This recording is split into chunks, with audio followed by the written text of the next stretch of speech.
Absolutely. So your experience dealing with drones is pretty common early on in the drone industry.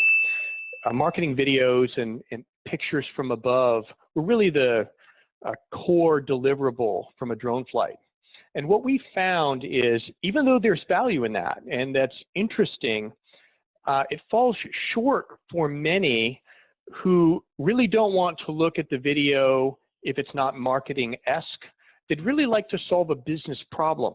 So their goal is not to see drone footage. Their drone is to find an issue. Like, is there a roof leak on this building that I'm planning to invest in?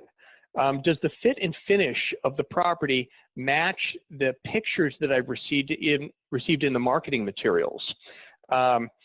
Is it well kept?